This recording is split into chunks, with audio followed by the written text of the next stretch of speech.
এক প্রান্তে ইরান, আরেক প্রান্তে ইসরায়েল, মাঝখানে ইরাক, সিরিয়া, জর্ডান, সৌদি আরব, এমনকি কিছু ক্ষেত্রে কুয়েত। সব মিলে প্রায় 1724 কিলোমিটারের বিশাল দূরত্ব। তারপরও মাত্র এক রাতেই ইসরায়েলের আকাশে তছনছ করে দিয়েছে ইরানি ড্রোন, ব্যালিস্টিক ও ক্রুজ মিসাইল।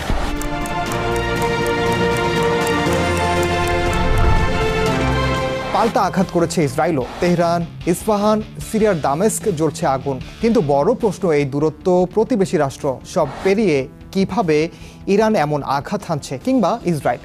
এটা কি অত্যাধুনিক ক্ষেপণাস্ত্র প্রযুক্তির সক্ষমতা, নাকি নতুন ধরনের অঞ্চলজয়ী যুদ্ধ কৌশল? তাই জানাবো এবারের দৃশ্যপটে। সঙ্গে আছে আমি, ওমর ইনাম। ইরানের বিভিন্ন পারমাণবিক স্থাপনা ও সামরিক ঘাঁটিতে ইসরায়েলের হামলার পর 13 জুন রাতেই সরাসরি প্রতিশোধের ঘোষণা দেয় ইরান। তেহরান বলছে ইসরায়েল আগ্রাসীভাবে ইরানের নিউক্লিয়ার এবং রেভলিউশনারি গার্ড বাহিনীর অবস্থানে টার্গেট করেছে। তার জবাবে 2 ধাপে ব্যালিস্টিক মিসাইল, তারপর 3য় ধাপে ড্রোন ও ক্রুজ মিসাইল নিক্ষেপ করেছে ইরানের সেনারা। ইসরায়েলের তেল আবিব, রামাত গান, জেরুজালেম সবখানেই বেজেছে সাইরেন। একটি উঁচু ভবনে সরাসরি আঘাতের পাশাপাশি 9টি ভবন পুরোপুরি ধ্বংস হয়ে গেছে বলে জানিয়েছে ইরান। এতে হতাহতের ঘটনাও ঘটেছে। ইসরায়েল বলছে কয়েকশোর বেশি মিসাইল ছোড়া হয়েছে।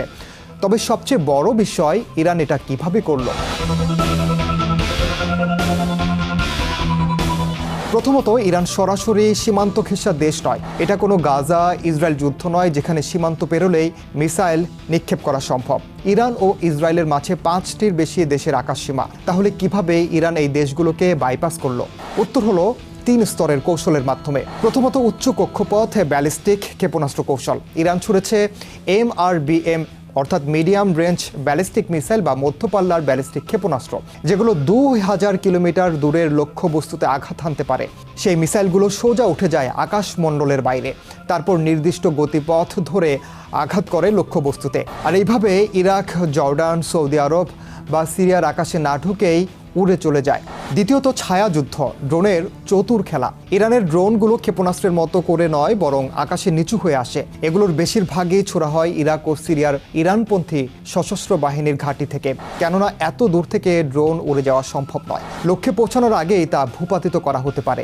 ইরান নিজেই সরাসরি ক্ষেপণাস্ত্র ছোড়ে না সবসময়। তারা ব্যবহার করে ইরাকের popular mobilization forces, Syria, Lebanon ও ইয়েমেনে থাকা তাদের ছায়া যোদ্ধাদের, এই যেমন হাউথি ও হিজবুল্লাহ বাহিনী। এদের ঘাঁটি থেকে ড্রোনগুলো সহজেই জর্ডান পার হয়ে পৌঁছায় ইসরায়েলে। তৃতীয়ত, ছলনা বা কৃত্রিম নেভিগেশন সংকেত প্রতারণা। ইসরায়েলের হামলায় ইরান অত্যাধুনিক জ্যামিং টেকনোলজি ও রাডার ব্লাইন্ড স্পট ব্যবহার করে। ড্রোনগুলো এমনভাবে পাঠায় যে রাডারগুলো সিগন্যাল ঠিকমতো ধরতে পারে না, অথবা ড্রোনগুলো নিচু গতি ও উচ্চতা ধরে রেখে চলে যাতে ধরা না পড়ে। এই কৌশলগুলো অনেকটা গোস্ট মিসাইল নীতির মতো, যেখানে মিসাইল আছে কিন্তু রাডার জানে না। শত্রুর জিপিএস বা স্যাটেলাইট নেভিগেশন সিগন্যালকে ভুয়া সংকেত দিয়ে বিভ্রান্ত করা হয়, যাতে ড্রোন বা মিসাইল ভুল পথে চলে যায় অথবা নির্ধারিত লক্ষ্যবস্তু চিনতে না পারে। এটা অনেকটা ভুল ঠিকানা দেওয়া জিপিএসের মতো, যেখানে মুঠোফোন বলে গন্তব্যে পৌঁছে গেছেন অথচ আপনি অনেক দূরে। আবার রাডার যেহেতু সব দিকে পুরোপুরি স্ক্যান করতে পারে না, তাই কিছু এলাকা থেকে খুব নিচু দিয়ে পাহাড় বা ভূখণ্ডের আড়ালে অথবা সংকেত প্রতিফলনের ফাঁকে যদি ড্রোন বা মিসাইল আসে, তাহলে রাডার তা ধরতে পারে না। এইসব এলাকা হলো রাডার ব্লাইন্ড স্পট বা রাডারের জন্য অদৃশ্য এলাকা। আর এই অদৃশ্য এলাকাগুলোই ব্যবহার করে ইরান। মজার ব্যাপার হলো, এই হামলার সময় সৌদি আরব, জর্ডান, কুয়েত কোনো দেশই খুলে দেয়নি নিজেদের আকাশ প্রতিরক্ষা। আবার কেউ সরাসরি বাধাও দেয়নি। এটিকে বিশ্লেষকরা বলছেন নীরব অনুমতি, অর্থাৎ কেউ প্রকাশ্যে সাহায্য করছে না কিন্তু বিরোধিতাও করছে না।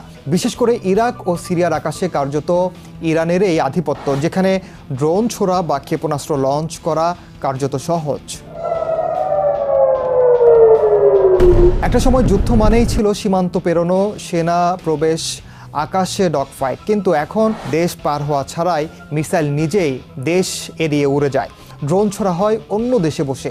সিগন্যাল ব্লক করে শত্রুর প্রতিরক্ষা অকার্যকর করা যায়। ইরানের ক্ষেপণাস্ত্র শুধু ইসরায়েল নয়, বদলে দিচ্ছে যুদ্ধের গাণিতিক ধারাও। দূরত্ব, প্রতিবেশী আকাশসীমা সবকিছুই আজ তুচ্ছ হয়ে উঠছে ব্যাটলফিল্ড বিয়ন্ড বর্ডার্স বাস্তবতায়। আর সেই নতুন বাস্তবতায় জ্বলছে তেল আবিব আর কাঁপছে তেহরান।